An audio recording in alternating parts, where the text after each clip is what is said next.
मियाँ शहबाज साहब की खूबसूरत निगाहों की वजह से जो है हमारे ऊपर आ गया, और उनको चूँकि पसंद आई ऑरेंज ट्रेन। अभी तो शुक्र है कि उन्होंने लाहौर शहर में बुलेट ट्रेन नहीं चला दी।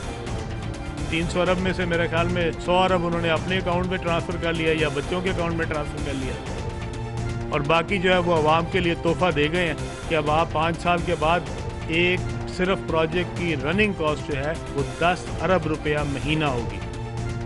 इसको चलाते हैं तो भी हमें नुकसान है, और अगर हम इसको बंद करते हैं तो भी आपका 300 अरब तो सीधा सीधा इसके अंदर जो है वो आपका नुकसान हो जाएगा। हमारी 99 लोगों की एक जमात है, क्लियर मेजॉरिटी है। डिफेक्शन क्लॉज पढ़ ले कोई 63 है क्या ना, इतने लोग इनको 49 लोग अलग, जो कि पॉसिबल 49 क्या 0.49 भी पॉसिबल नहीं है, मतलब एक बंदा भी नहीं जाना है हमारा। पीटीआई के अपने कितने मांगे तांगे की हुकूमत जो हम कहते हैं वो बनाई हुई है, अकल है नहीं, समझ है नहीं, को हिसाब किताब नहीं आता है, हुकूमत चलाने में नहीं आती है, इनको हिसाब भी नहीं आता है। अपोजिशन को भी देख ले, इनकी सीटें भी देख ले, फिर जब बिगड़ता है माहौल बिगड़ता है तो साया भी साथ नहीं चलता, वो साया इनका साथ छोड़ जाएगा। चीफ मिनिस्टर सिंध सईद मुराद अली शाह साहब को मेरी क़यादत का एतमाद है, मुराद अली शाह साहब को सिंध असेंबली का एतमाद हासिल है। इस वक्त इस अंदाज से सईद मुराद अली शाह के उतारने की बात करना, हुकूमत को गिराने की बात करना गैर जमहूरी है।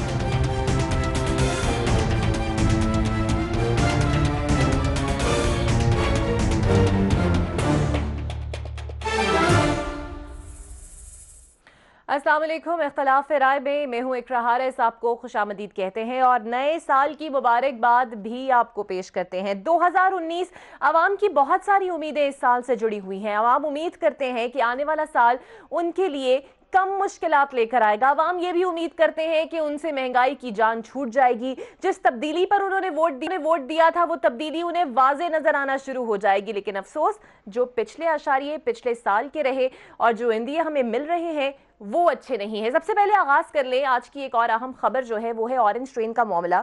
ये मामला जो है वो काफी तनाजात का शिकार रहा। नैब ने भी इस पर हाथ डाला, सुप्रीम कोर्ट ने भी इस पर नोटिस लिया, यहाँ तक कि तरीके इंसाफ भी इसे काफी मुतनाजा बनाने की कोशिश करती रही जब वो ऑपोजिशन पर थी। ताहम 31 जुलाई तक की डेडलाइन जो है वो पंजाब हुकूमत को दी गई कि इस मंसूबे को शुरू कर दिया जाए। लेकिन आज सीनियर सूबाई वजीर अलीम खान साहब ये कहते हैं कि अगर ये मंसूबा हम चलाते हैं तब भी नुकसान में है और अगर नहीं चलाते तब भी हम नुकसान पे हैं। इसकी रनिंग कॉस्ट 10 अरब है और उन्होंने इशारा तो ये दिया था कि इस मंसूबे को बंद कर दिया जाएगा। ताहम उसके बाद उनकी एक तरदीद भी सामने आई कि मैंने ऐसा कुछ नहीं कहा था। लेकिन ये चले ना चले, लेकिन इसके जुर्माने का जो मीटर है वो जरूर चालू हो चुका है और 1 जनवरी 2019 से यौमिया $5 लाख जुर्माना जो है वो हमें देना पड़ेगा। तो यहाँ पर क्या हिकमत अमली नजर आई? 5 महीने हो गए, हम कोई वाज़ेह फैसला नहीं कर पाए ऑरेंज ट्रेन मंसूबे के हवाले से। किसकी नाअहली इसमें है, इस पर हम बात करेंगे। साथ ही साथ नए साल का आगाज हुआ तो वजीर आज़म इमरान खान की जानिब से ये पैगाम दिया गया कि करप्शन, नाइंसाफी, गुर्बत और जहालत के खिलाफ अब जहाद होगा। आज़म तो अच्छा है, एक पॉजिटिव इमेज भी जाता है, लेकिन क्या उनके पास वो काबीना मौजूद है जो इस मिशन को पूरा करने में उनका साथ देगी?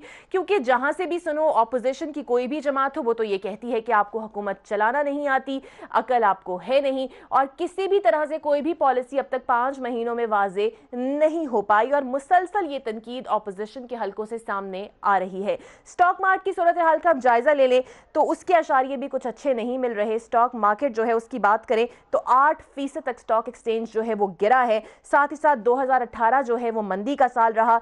कारोबार 22.5% जो है वो बंद हो गया। ताजरों में बेयकीनी की सूरत हाल है क्योंकि सियासी रशाकसी बहुत ज्यादा है, इसलिए ताजिर जो है और सरमायाकार जो है वो यही नहीं समझ पाते कि आज हुकूमत रहेगी, कौन सी हुकूमत रहेगी, किस सूबे की हुकूमत रहेगी और यही बेयकीनी की सूरत हाल जो है कारोबार में भी देखने में आ रही है। और अब तक 890 अरब रुपए जो ताजरों के हैं वो डूब चुके हैं। सवाल यहाँ पर यह उठता है कि नेशनल इकोनॉमिक पॉलिसी जिसका ऐलान करने का कहा गया था वजीर खजाना असद उमर की जानिब से, कहाँ है वो पॉलिसी? क्यों अब तक वो पॉलिसी, इन 100 दिन तो कब के गुजर गए, वो पॉलिसी वाज़े सामने नहीं आई? हम किस सिमत में, किस डायरेक्शन में इस मैशत को ले जाना चाहते हैं, वो पॉलिसी कहाँ है? इस तमाम तर सूरत हाल के हवाले से हम बात करेंगे एक ब्रेक के बाद और साथ ही साथ आपको गेस्ट का तारुफ भी करवाएंगे।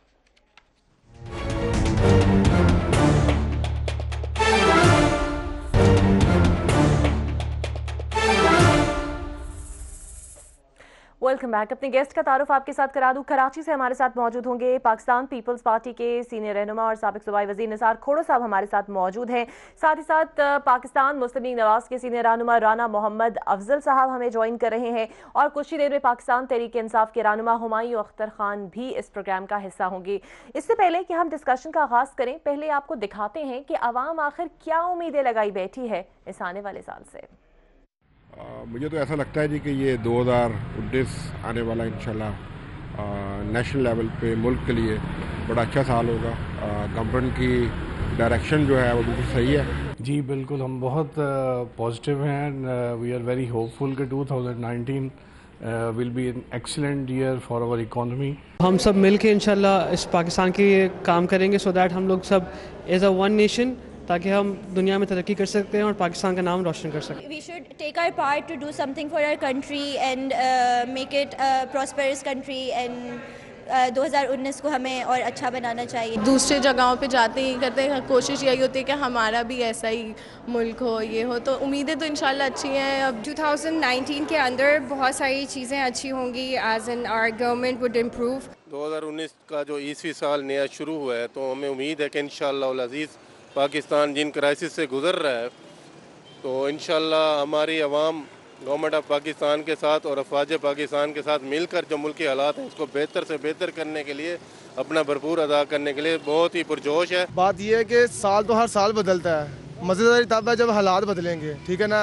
इस गवर्नमेंट के जो अच्छे दिन थे ना वो गुजर गए हैं, अब काम करने के दिन शुरू हो गए हैं। गवर्नमेंट हमारे साथ तावन करे, जो महंगाई है ये भी कम होनी चाहिए। अल्लाह का शुक्र है, दुआएं मांग रहे हैं बहुत अच्छा हो, अल्लाह अच्छा ही करे। गवर्नमेंट देखें अब क्या करते हैं, महंगाई तो बहुत ज़्यादा हो गई है। 2019 इंशाल्लाह पाकिस्तान के लिए अच्छा होगा क्योंकि पीटीआई इमरान खान जो आए हैं वो होपफुली, अभी टफ टाइम है बट आफ्टर सम मंथ बहुत अच्छा होगा पाकिस्तान के लिए। महंगाई कम होगी, 2019 बहुत अच्छा गुजरेगा इंशाल्लाह। हमारे लिए नेक ख्वाहिशात तो यही हैं कि इमरान खान हमारे लिए बहुत काम करेगा। गवर्नमेंट के बारे में कुछ भी नहीं कहा, बिल्कुल नाकाम है। नाकाम और बेड़ा घर करता बढ़ के साड़ा प्रॉपर्टी का काम है वो भी खत्म हो गया। महंगाई इन्नी उन्हें करती जिन्होंने दवाई लाती ना पड़ गई। तो ये थी अवाम की राय मुख्तलिफ शहरों से। उम्मीद तो है और उम्मीद तो अच्छी है, लेकिन साथ साथ जो हकायक सामने आ रहे हैं वो हौसला अफजा नहीं है। इसी पर हम बात करेंगे। सबसे पहले निसार खोड़ो साहब, मैं आपकी जानिब आऊँगी। अवाम तो अवाम है, अवाम को उम्मीद भी है, हुकूमत का साथ भी देना चाहती है, लेकिन सबसे बड़ा चैलेंज जो हमें सामने है वो है हमारी मईशत का चैलेंज। बहरानी कैफियत का हम शिकार हैं, लेकिन कोई डायरेक्शन अब तक नजर नहीं आती इकॉनमी की। देखें, जिससे भी आपने बात की वो पाकिस्तान से मोहब्बत करता है और ये मोहब्बत करने वाले अच्छी उम्मीदें लगाते हैं और लगानी चाहिए भी। लेकिन जैसे आपने कहा कि हकायक क्या कहते हैं, उसके ऊपर ही फिर आप कुछ एनालिसिस कर सकते हैं, तखमीना लगा सकते हैं, उम्मीद रख सकते हैं। और अक्सर किसी के मुंह से निकल ही गया, महंगाई ने बेड़ा गर्क कर दिया है। हुकूमत के रवैये वही हैं कि जो अवाम दुश्मनी पर हैं। अभी आज ही का देख लें हिसाब किताब। ओगरा ने कहा कि डीजल 16 रुपए कम करो, पेट्रोल 9 रुपए कम करो, लेकिन हुकूमत ने पेट्रोल पे 5 रुपए कम किए और डीजल पर 4 रुपए और कुछ कम किए। यानी कि गुंजाइश थी, लेकिन हुकूमत ने मुनासिब समझा कि लोगों से पैसा कमाऊं। तेल सस्ता है लेकिन पैसा लोगों से कमाने के लिए उन्होंने महंगा रखा, नहीं तो ये 9 रुपए कम हो सकता था। डीजल 16 रुपए कम हो सकती थी लीटर पर, 1 लीटर पर 16 रुपए, यानी कितनी गुंजाइश है। लेकिन हुकूमत ने अवाम के साथ दिलचस्पी नहीं दिखाई और यही सूरत-हाल सामने आई। अब यहां और भी दूसरी मतलब बेसिकली तो हम हैं एग्रीकल्चरस कंट्री और एग्रीकल्चरस कंट्री है, इस वजह से वो जो भी आबादगार हैं वो रो रहे हैं। आबादगारों ने कहा गंदम की रकम 1500 रुपए होनी चाहिए तभी हमारा खर्चा निकलता है। ठीक है, लेकिन इस वक्त रकम है 1300 रुपए। वो भी शुक्र करें कि 2008 में रकम बढ़ी और पाकिस्तान एक्सपोर्टिंग कंट्री बन गया वीट के लिहाज से। ठीक है। शुगर केन का वही मसला है, नहीं मिल रही। चाहे वो हुकूमती लोगों की शुगर मिले हैं या किसी और की शुगर मिले हैं, ठीक है, लेकिन रेट नहीं मिल रहा, यानी आबादगार उससे भी मायूस हैं। कॉटन हुई कम, इसलिए थोड़ा सा बेहतर रेट मिला, लेकिन पैदावार के लिहाज से कम रही। बाकी रही सब्जियां, जो लगाते हैं शौक में कि उनको फसल की मिकदार मिलेगी, उसकी सपोर्ट प्राइस नहीं है। सब्जियों की सपोर्ट प्राइसेस नहीं है, उनको ऑटोमोबाइल वाले वैसे ही परेशान हैं और बहुत सारी चीजें। ठीक है, राना अफजल साहब हमारे साथ मौजूद है। रही बात जी निसार साहब पूरी कर लीजिए। रही बात इंडस्ट्रियलाइजेशन की, अगर इंडस्ट्रियलाइजेशन की बात करूं तो आपने पेट्रोल महंगा कर दिया है और यकीनन सारी चीजों पर फर्क पड़ता है। जो कॉस्ट ऑफ प्रोडक्शन है वो वैसे ही ऊपर बढ़ी हुई है, तो उनकी जो बनाई हुई चीजें वैसे ही महंगी हैं। ठीक है, डॉलर का रेट वैसे ही महंगा हो गया, इसलिए हमें वो मुसीबत पड़ गई। ठीक है, हमने लेकिन अब अपने तक फिर ऊपर भी कर्जा वो जो इतना बड़ा, नेशनल इकोनॉमिक प्लान जिसका जिक्र होता रहा है वो अभी भी सामने नहीं आया और आ भी नहीं रहा। राना अफजल साहब मैं आपसे जानना चाहूंगी, छुपा रहे हैं, ठीक, उसको छुपा रहे हैं ना, उसको छुपा रहे हैं। छुपा के क्या फायदा मिलेगा, पाकिस्तानी अवाम को तो इससे कुछ भी नहीं मिलने वाला। ठीक है राना अफजल साहब, माहिरीन ये कह रहे हैं, अच्छी खबर नहीं है कि 9 साल की कम तरीन सतह पर हमारा ग्रोथ रेट अब पहुंचने वाला है। कहाँ है हमारा नेशनल इकोनॉमिक प्लान? ठीक है 100 दिन में हम वो रिजल्ट्स नहीं देख पाए और हम उसे ग्रेस पीरियड कह सकते हैं, लेकिन कोई पॉलिसी तो वाज़ेह होनी चाहिए थी ना। देखिए आज नए साल का पहला दिन है और मैं तो दुआ करूंगा कि हमारे मुल्क के हालात बेहतर हों और हम लोग, जैसे आपने देखा जिन लोगों से पूछा, तो एक डर लगता है कि अगला साल खुदा न खास्ता उसी तरह से तनज़्ज़ुली का साल ना हो, उसी तरह से मुसीबतों का साल ना हो, और हम दुआ करते हैं कि पाकिस्तान की गरीब आवाम के लिए बेहतरी हो। लेकिन बेहतरी कैसे होगी? हुकूमत को अपना रवैया बदलना होगा, हुकूमत को अपनी टीम में बेहतर लोगों को लेके आना होगा, पॉइंट स्कोरिंग से निकल के आपको हकीकी काम की तरफ आना पड़ेगा। अवाम मायूस हैं, अवाम परेशान हैं, आप कुछ दिखाएं करके कि आप पॉलिसीज बनाएं, आप लोगों को शामिल करें। तनहा जो काम करने जा रहे हैं, सबको बुरा भला कह रहे हैं, ये काम इनके बस का नहीं है। इन्होंने कोई, इनको एक्सपीरियंस नहीं है, कोई इनको तजर्बा नहीं है और अपने आप को आइसोलेट करते जा रहे हैं।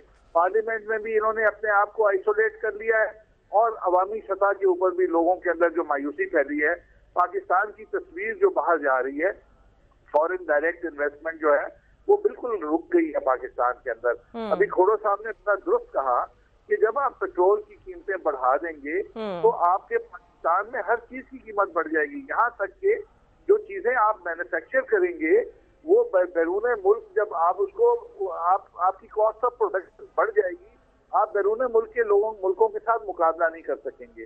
तो अभी ये जो सारी चीजें हैं बड़ी, मैं ऑपोजिशन में हूँ और अगर मैं ही एक ऐसी नेगेटिव तस्वीर देना शुरू कर दूं आज साल के पहले दिन, तो मैं इनको यही मशवरा दे सकता हूँ कि खुदा के लिए आपसे तनहा ये काम होने वाला नहीं है। पाकिस्तान के ऊपर आपको सिलेक्ट करके लाया गया है, तो अब आपको रहम करें और एक अच्छी टीम बना के पाकिस्तान को आगे लेके चलें। ठीक है। अच्छा निसार खोरो साहब, ये खबर जो अब आई है कि साल में सरमायाकारों के 890 अरब रुपए डूब गए हैं। इन्वेस्टमेंट एक बहुत ज़रूरी है, अगर आपको मईशत को गामजन करना है एक स्मूथ वे के ऊपर, आपको इन्वेस्टमेंट चाहिए। लेकिन ये जो बेयकीनी की सूरत हाल है, ये जो सियासी रसाकशी है, कभी हम देखते हैं कि सिंध हुकूमत गिराने की बातें होती हैं, फिर आप लोगों की जानिब से, अपोजिशन की जानिब से फिर इंदिए भी दिए जाते हैं कि वफाकी हुकूमत को भी हम गिरा सकते हैं। ये जो सिचुएशन है एक इन्वेस्टर के ऊपर, एक ताजर के ऊपर कितना असर डालती है? देखें, जब अनसेटल्ड एटमॉस्फेयर हो तो सब पर फर्क पड़ता है। स्टॉक एक्सचेंज वैसे ही डूबा जा रहा है, पिकअप नहीं हो रहा। स्टॉक एक्सचेंज से किसको क्या फायदा होता है, नहीं होता है, एक थोड़ी सी तसल्ली होती है कि जी स्टॉक ठीक जा रहा है, रिजर्व्स हैं, कारोबार हो रहा है, ये हो रहा है, वो हो रहा है, ब्लैक मनी, व्हाइट मनी, जो कुछ भी चल रहा है, मैं जो समझ में नहीं आता कि स्टॉक एक्सचेंज क्या करता है। ठीक है, रातों रात अरबपति बन जाते हैं। जब डॉलर का रेट 9 रुपए एक रात में जब बढ़ जाए तो जिसने जितने डॉलर खरीदे हुए थे वो कितना अमीर हो गया, और पाकिस्तान पे कर्जा कितना चढ़ गया वो अलग सी चीज है। पहले जब आई थी ये हुकूमत तो कह रही थी कि जी इतना है, एक दिन में 600 अरब रुपए बढ़ गया और दूसरी दफा 600 अरब रुपए से भी ज्यादा बढ़ गया। बिल्कुल। अब इसको कौन उतारेगा? अवाम उतारेगी ना। अवाम को उतारने के लिए क्या करना है? रोजाना मिनी बजट पेश करके अवाम का सत्यानाश कर रहे हैं। टैक्सेस बढ़ाएंगे, टैक्सेस लगाएंगे, अवाम पर टैक्स लगाएंगे। ये इनकी कोई बात नहीं चली। ये जैसे 100 दिन टाइम फिश हो गया ना, इस तरह से कुछ इनका नहीं चल रहा। अवाम पर और ज्यादा मुसीबतें डालकर अगर हुकूमत कुछ करना चाहती है तो क्या है? एफबीआर क्यों अपने इंडिकेटर्स बेहतर नहीं दिखा रहा? एफबीआर क्यों अपने टैक्स रिजर्व या टैक्स कलेक्शन जो है वो बेहतर क्यों नहीं कर पा रहा? क्यों इनको जरूरत पड़ी थी कि जी ये डेवलपमेंट फंड का काट कर दे? अब डेवलपमेंट बंद कराओगे तो गरीब के मजदूर के जेब में पैसा कहां से आएगा? वो इस महंगाई का फेस कैसा कर सकेगा जब उसके पास कोई रहने का तरीका नहीं है, उसको फेस करने का तरीका नहीं है? आपने सब ब्लू कॉलर जॉब्स को ले ऑफ कर दिया। लेकिन जरूरी तो ये है कि आपको मईशत को ट्रैक पे लाने के लिए कुछ इमरजेंसी स्टेप्स तो उठाने पड़ेंगे। राना अफजल साहब, आज जो मईशत का मतलब क्या होता है?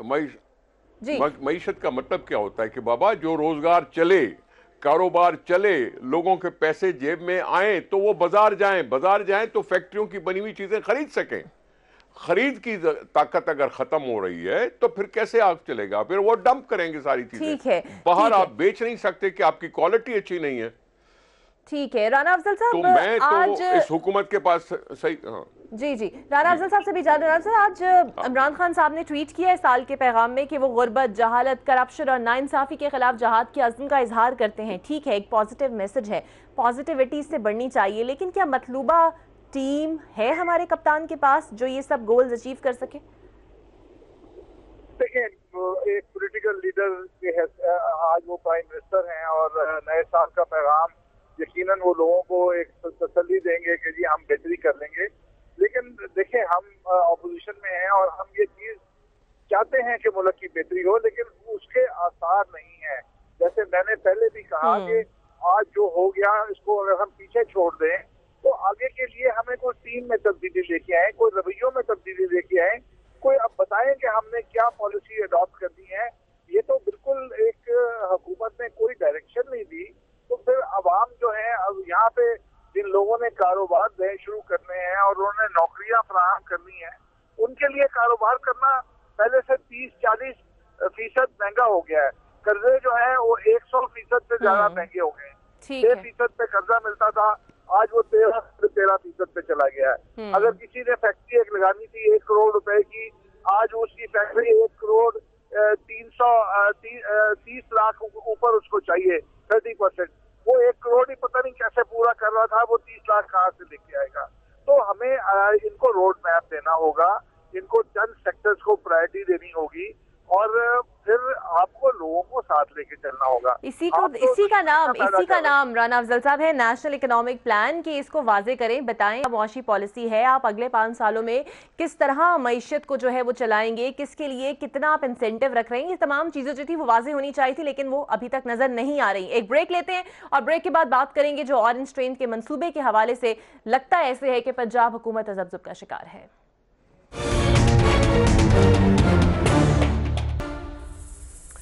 Welcome back. बात हो जाए ऑरेंज ट्रेन मंसूबे की, जिसका 80% काम जो है वो मुकम्मल हो चुका है। हम देखते भी हैं सड़कों पे इंफ्रास्ट्रक्चर मुकम्मल तौर पर तैयार है, लेकिन क्या वजह है कि आज अलीम खान साहब आए और उन्होंने ये कहा कि अगर इसको चलाते हैं तो तब भी नुकसान है और नहीं चलाते तो तब भी नुकसान है और ऑप्शन यही है कि इसे बंद कर दिया जाए। बाद में उन्होंने तरदीद भी कर दी। राना अफजल साहब, ऑरेंज ट्रेन मंसूबा पहले भी तनाज़ात का शिकार रहा, फिर सुप्रीम कोर्ट ने डेडलाइन भी दे दी इन्हें, लेकिन अब तक कोई वाज़ेह फैसला नहीं कर पाई पंजाब हुकूमत कि आखिर ये जो 80% काम जिसका मुकम्मल हो चुका है इसे चलाना चाहिए इन्हें।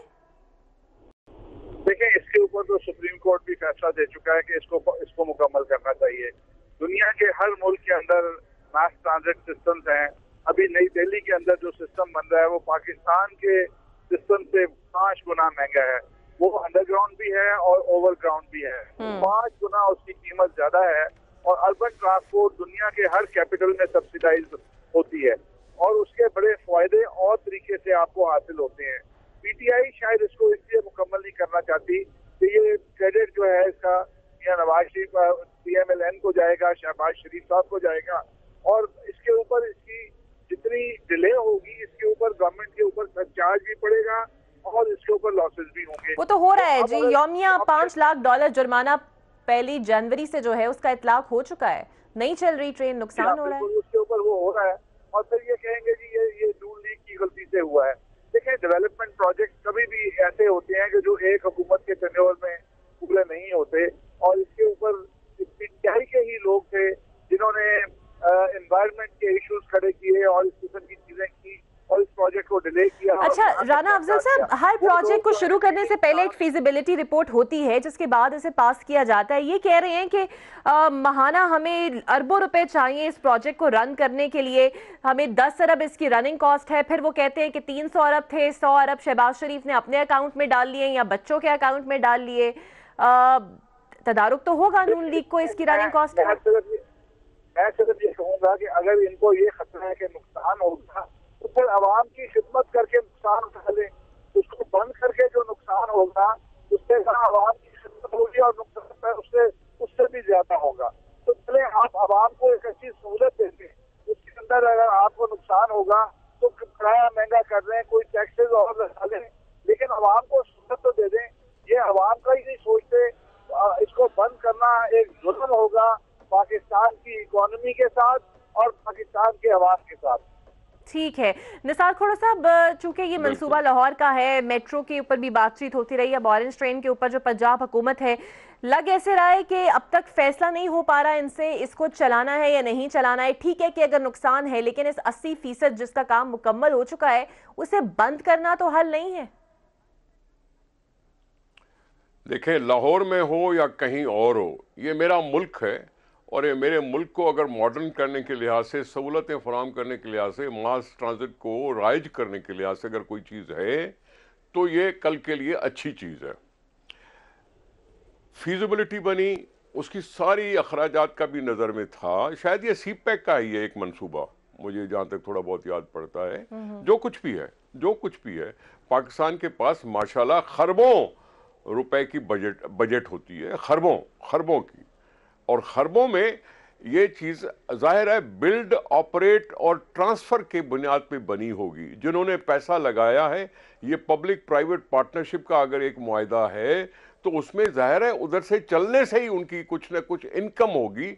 इनकम से आगे आगे चलते रहते हुए मशहूर होती जाएगी, ज़्यादा रश बढ़ता जाएगा, ज़्यादा यूजेज होगा, जितना ज़्यादा यूजेज होगा उतनी इनकम होगी और अखराजात में कमी आती रहेगी। ये तो सीधी सी बात है ना। इसमें ये पेटी माइंडेडनेस है, ये हमारी बड़ी मुसीबत रही है कि एक हुकूमत ने कोई काम शुरू किया तो दूसरा उसको कंडेम करने के लिए अरबों रुपए का नुकसान कर लेगा, लेकिन क्रेडिट किसी और को जाने देगा नहीं।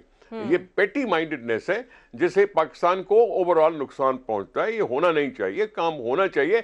ये मैं कह रहा हूं ना कि ये हुकूमत सारी नाकामियां छुपाने के लिए सियासी ड्रामाबाजी और शोशाबाजी और हीजान पैदा करने की कोशिश कर रही है। सियासी किसी हुकूमत को गिराना है, अरे गिराना है तो क्यों गिराना है? क्योंकि गवर्नर को एपेक्स कमेटी में नहीं बुलाया इसलिए उसको हुकूमत को गिरा दो। क्योंकि सिंध हुकूमत के किसी चीफ मिनिस्टर ने अपनी स्टैंड लिया तो क्योंकि ये स्टैंड ले रहा है इसलिए इसको कमजोर करो, इसका नाम डाल दो ECL में, इसको यूं कर दो, उसको यूं कर दो और जी इस तरह से बदनामी करो। ये सारे सिस्टम को कानून जब कहते हैं कि है, जब कोर्ट कहते हैं कि आज़ाद है, तो फिर उस कानून के उस अंदाज में जाओ ना। चीफ जस्टिस ने क्यों कहा कि जी क्या हमने कहा था कि ECL में डाल दो? इतनी ज्यादा आपने चाबुक दस्ती दिखाई, क्यों दिखाई?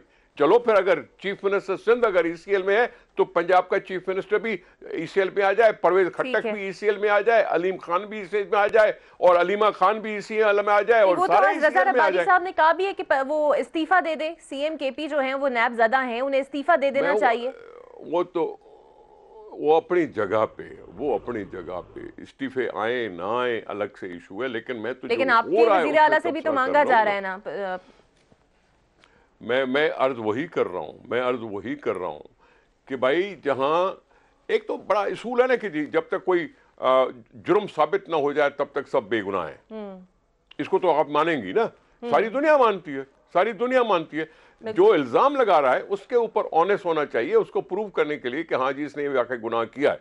हमें डिफेंस करना चाहिए अपना, वो अपनी जगह पे। लेकिन मैं ये कह रहा हूं क्योंकि ये कुछ कर नहीं पा रहे, क्योंकि किसी तरह से भी इसका हाउसिंग प्रोजेक्ट का इन्होंने कहा कोई शुरू हुई बात, 50,000 रुपए एडवांस में दो और बुकिंग कराने के लिए 2 लाख रुपए जमा कराओ। ये कोई स्कीम है? ये कोई शेल्टरलेस वाले, ये बेघर और छत वाले, बगैर छत वाले कोई ले सकेंगे ऐसा घर जो अभी कहीं दिखाई नहीं दे रहा, जो कहीं काम शुरू हुआ नहीं आ रहा? लोगों से पैसे ले लिए, अभी काम शुरू नहीं हुआ। कितने लोगों ने पैसे दिए अभी तक पता नहीं है, किसने लोगों ने बुकिंग कराई अच्छा, अभी तक पता नहीं है। मुझे ये बताइएगा, आज एक और वाजिब पैगाम, हंसी की बात, ठीक है, मुझे ये बताइएगा, आज चांडियो साहब ने ये कहा है कि अपनी खैर आप मनाएं, आप सिंध हुकूमत नहीं गिरा सकते, ये तासुर जो है वो वफाकी हुकूमत को गिरा देगा। नून लीगी रहनुमाओं ने भी प्रेस कॉन्फ्रेंस करते हुए इशारे तो यही दिए हैं, तो क्या समझा जाए कि दोनों जमातें साथ मिलकर अब इस मुहिम का हिस्सा बनेंगी कि हुकूमत को मजीद काम ना करने दिया जाए? देखें, हुकूमत को काम करने से कौन रोक रहा है? हुकूम के जुल्म के खिलाफ हम आवाज जरूर उठाते रहेंगे। बात यह है कि इमरान खान को कौम ने मैंडेट नहीं दिया, वो सिंपल मेजॉरिटी से जीती हुई जमात नहीं बनी, उसको लोग लाके दिए गए कि ये तुम लो और अब हुकूमत बनाओ। मखलूत हुकूमत बनाने की उसको मदद की गई। कोई जहाज में बैठा, किसी ने ब्रीफ केस उठाया, किसी ने कुछ किया, उसको एक 7 या 4 या 5 वोटों की बर्तरी से हुकूमत मिली। अगर 4-5 वोटों की बर्तरी से हुकूमत मिली हो, उसके बाद जो पुराने बैठे तरीके इंसाफ के, जो इंतजार में है कि जी उनकी जो खिदमतें थी वो कभी न कभी तो रंग लाएंगी, उनके अंदर भी डिस्ग्रंटल्ड एलिमेंट है। ये इतनी बड़ी मेजॉरिटी नहीं है हमारे पास माशाल्लाह। वो तो कहते हैं कि आपके लोग जो है वो नालायक पीपल्स पार्टी से वो आना चाहते हैं तरीके इंसाफ में और दावे करते हैं हुकूमत आपकी गिरा सकते हैं। अभी तो खुल के क्यों नहीं बोलते? फिर खुल के बोले ना, उनसे बयान दिलवा के दिखाए ना। ये तो छुपे ये जो बातें थी, बात सुने, ये छुप छुपा के जो करते हैं ना चीजें, ये इससे कभी कुछ नहीं बनेगा। ठीक है। अगर इतने सारे लोगों ने उनके साथ राब्ता, उनसे बयानात दिलवा दिखाए ना, उनसे बयानात दिखाए ना। इनके कहने से कौन चलता है? ये तो खुद एक शोशा छोड़ के कह देते हैं, अब फिर कह रहे हैं कि जी गवर्नर रूल नहीं लगा रहे, ये नहीं लगा रहे, हमने अपना दौरा मुलतवी कर लिया क्योंकि हमें प्राइम मिनिस्टर ने रोका कि जी मत जाओ। खुद की हुई बात अपने गले में डली। जानेंगे साहब, राना अफजल साहब से भी जानेंगे कि क्या उनकी पार्टी का स्टैंड है, वो इसका हिस्सा बनेगी या नहीं बनेगी, एक ब्रेक के बाद।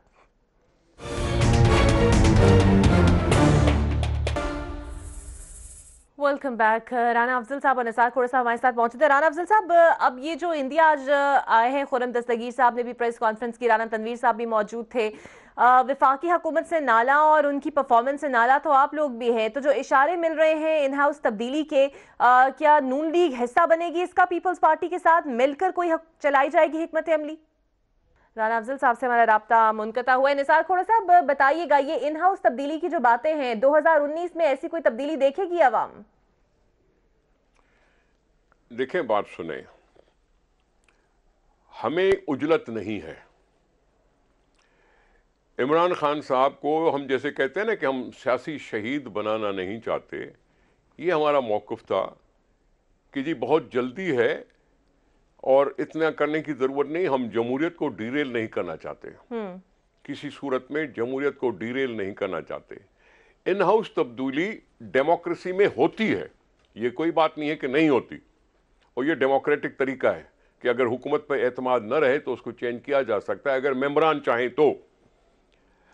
इसके लिए हमें जल्दी नहीं है, लेकिन वो जब शीशे के घर में बैठकर दूसरों को पत्थर मारेंगे तो फिर वो भी जवाब तो मिलता है ना उनको। निसार खोड़ा साहब, ऐसा क्यों लगता है, कहा जा रहा है कि कुछ ऐसे पत्ते अभी भी हैं जो आपकी जमात की जानिब से शो नहीं किए जा रहे, और शायद वही वो जो प्रेशर है वो काम कर गया, और वो कराची का दौरा भी मुलतवी हुआ और थोड़ा सा स्टैंस जो है वो भी डिफरेंट हुआ वफाकी हुकूमत का? तो फिर आप समझ लें कि वो कमजोर है ना, नहीं तो हमला तो शुरू किया था उन्होंने, लेकिन हमला भी बेवजह था, बेबुनियाद था, झूठ पर था, मसनूई था, कमजोर था। और ये जाहिर है सामने खुल के बात आ गई, एक्सपोज हो गए। अब किसी ने उसको कहना है कि जी एक चाय के प्याले में तूफान आया और थम गया। ठीक है, हुमायूं अख्तर साहब ने भी हमें करने की जरूरत क्या है? निसार खोड़ा साहब, आप हुमायूं अख्तर साहब भी हमें ज्वाइन करेंगे, उनसे भी जानेंगे जो चैलेंजेस इस पे है। मुझे बस ये बता दें कि इस तरह हुकूमत गिराने का हिस्सा पीपल्स पार्टी इसका इनिशिएटिव लेगी, या फिर आप यही चाहेंगे कि इसकी परफॉर्मेंस की बुनियाद पर अवाम खुद ही फैसला करते हैं? देखें, हम तो यही चाहते हैं कि जी परफॉर्मेंस की बुनियाद पे अवाम को मौका मिले फिर से वोट करने का। ठीक है, वोट करके किसी को बाहर निकाल दें तो निकाल सकते हैं, लेकिन अगर इन हाउस भी होती है तो ये एंटी डेमोक्रेसी नहीं है, ये डेमोक्रेसी में होता है। अब जैसे ब्रिटिश प्राइम मिनिस्टर पर नो कॉन्फिडेंस शो किया गया है ना, यही तो फवाद चौधरी साहब भी कहते हैं या इन हाउस तब्दीली डेमोक्रेसी का हिस्सा है। वो चाहते हैं कि फिर वजीर आला सिंध तब्दील कर लें, वो कहते हैं इसमें हो सकता है जमहूरी अमल का हिस्सा है। वो अपनी जगह पे ना, वो जब आए ना, जब मेंबर इतने तैयार हो ना, जब इतने मेंबर तैयार हो ना, जब फेल हो जाएगा तो फेल हो जाएगा। जिस स्ट्रेंथ के फिर जो दावे किए जा रहे हैं। बाकी रही बात वफाकी हुकूमत की, हमने भी कहा है कि अगर हमारी पार्टियां बैठकर ये फैसला करें तो मेजॉरिटी उनकी बड़ी थिन है, और मेजॉरिटी जब थिन होती है तो ये काम निस्बतन आसान हो जाता है। ये हम बता रहे हैं सिर्फ। ठीक है, तो ये जो बातें फिर इसका मतलब वफाकी हुकूमत की जानिब से कही जा रही है कि कुछ ऐसे आपके लोग हैं जो इनके साथ राब्ते में हैं, आपकी जानिब से कहा जा रहा है ऐसे कोई लोग नहीं है। तो आप... मैं भी कह सकता हूं, ये तो मैं भी कह सकता हूं कि उनके लोग पता नहीं कितना हमारे राब्ते में है। उनकी कोई बात को लोहे कलम हो गई, हमारी बात को कोई माना नहीं है क्या? ये क्या बात हुई? डिस्ग्रंटल एलिमेंट तो उधर भी है, उनके बीच में भी बैठे हुए जो राजी नहीं होंगे, हो सकता है राजी ना हुए हों। उन्होंने अपने अपने अजीजों को, अपने अपने दोस्तों को सारी मराद दे दी, और हो सकता है उनके पुराने कुछ ऐसे डिस्ग्रंटेड हों, राब्ते तो हमारे साथ भी होंगे। ठीक है, और हम सिर्फ ये कह रहे हैं कि उनकी ठीक है निसार साहब, जिस तरह 2018 गुजर गया, खुद हमने देखी भी, तनकीद की जाती रही इमरान खान साहब की जानिब से कि मियां नवाज शरीफ साहब आते नहीं है पार्लियामेंट के अंदर, एतमाद में नहीं लिया जाता, लेकिन हमने देखा कि इमरान खान साहब ने भी वादा किया था लेकिन वो उस तरह नहीं आते। तो क्या 2019 में देखा जाएगा वो आएंगे, पार्लियामेंट को हर मामले में एतमाद में लिया जाएगा उनकी वज़रा की जानिब से? पार्लियामेंट में एतमाद की क्या बात है? पहले अपने आप को रिस्पॉन्सिबल समझे पार्लियामेंट के सामने। वजीर आजम पार्लियामेंट के सामने जवाबदेह है, उसका हाकिम नहीं है। वजीर आजम जवाबदेह होता है पार्लियामेंट के सामने, हाकिम नहीं होता। और उसको वहां उसने कहा था कि मैं सवालात के जवाब दूंगा, और सवालात के जवाब देने के लिए आ जाए ना।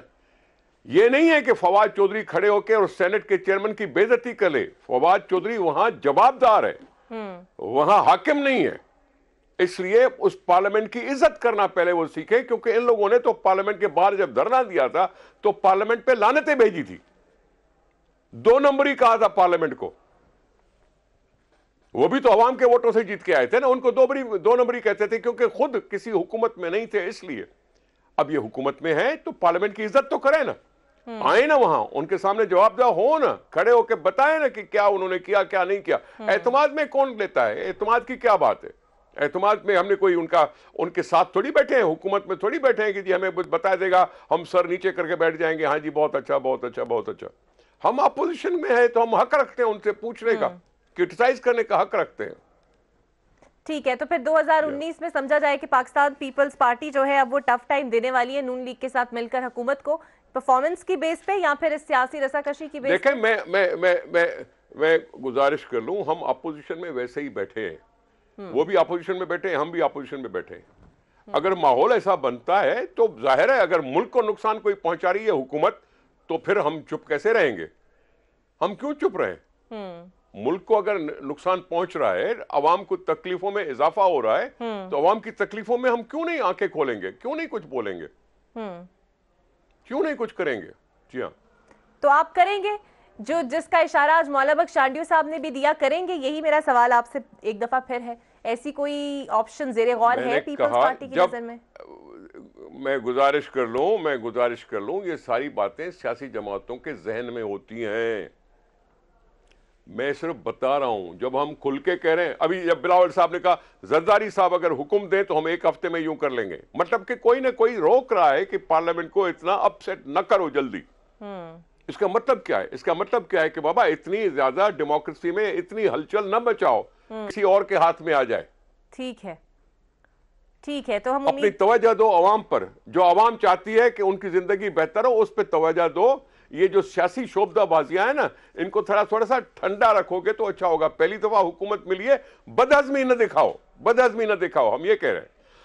ठीक है, यानी कि जिन टारगेट्स का, जिन प्रायोरिटीज का, जो तरजीहात आज भी जिसका जिक्र इमरान खान साहब ने किया, उस पे और होना चाहिए। ये सियासी रशाकसी जरा बंद होनी चाहिए, क्योंकि मईशत जो है वो भी अभी बहरान का शिकार है। इस बहरानी कैफियत से निकलने के लिए एक प्लान भी ज़रूरी है। उम्मीद करते हैं कि 2019 का जो साल है वो आवाम के लिए बेहतरीन साबित हो और इस महंगाई के भंचाल से भी आवाम निकल पाए। बहुत शुक्रिया निसार खोड़ो साहब आपका। राना अफजल साहब हमारे साथ मौजूद थे। आज के प्रोग्राम से इतना ही। अल्लाह हाफिज़।